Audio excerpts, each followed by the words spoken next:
Chemin du retour à la vie d'avant, ce sont des petits pas, hautement symboliques. Ce théâtre au cœur de Kiev a rouvert ses portes cette semaine, pour la première fois depuis le début de la guerre. Renouer avec des habitudes joyeuses, le dimanche, spectacle pour enfants et leurs parents émus. C'est un drôle de sentiment de revenir ici. J'ai du mal d'ailleurs à vous le décrire. En fait, on essaie par petites touches de retrouver le quotidien qu'on connaissait avant le conflit. Je suis heureuse de voir des histoires sur scène. Je me sens calme quand je viens ici.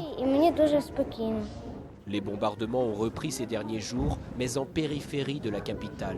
Les soldats russes se sont retirés des environs. Alors les familles ont osé venir, la salle affiche presque complet. Envie trop forte de se changer les idées. La direction tenait à retrouver rapidement la scène, avec quelques changements néanmoins. Plus de pièces en langue russe, seulement de l'ukrainien. Pour nous, les acteurs du monde de la culture, et pour tous les citoyens, c'est très important d'apporter ces moments de paix.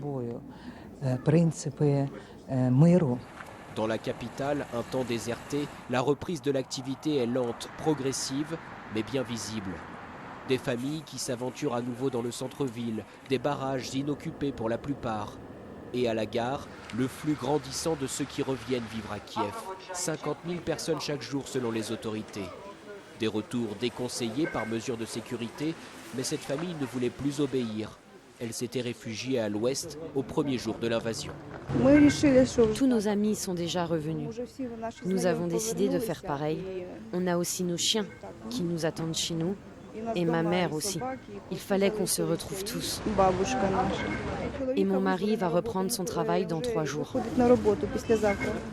Kiev est toutefois loin d'un retour à la normale. Peu de commerces ont relancé leur activité. Ce bar n'a retrouvé qu'une partie de ses clients et la moitié de ses employés seulement. Certains ne veulent pas regagner la ville.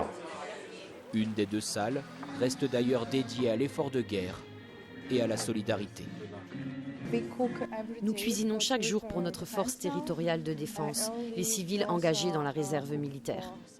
Avant, nous avions fait pareil pour l'armée, les hôpitaux et pour les personnes âgées. C'est le rappel que nous sommes toujours en guerre.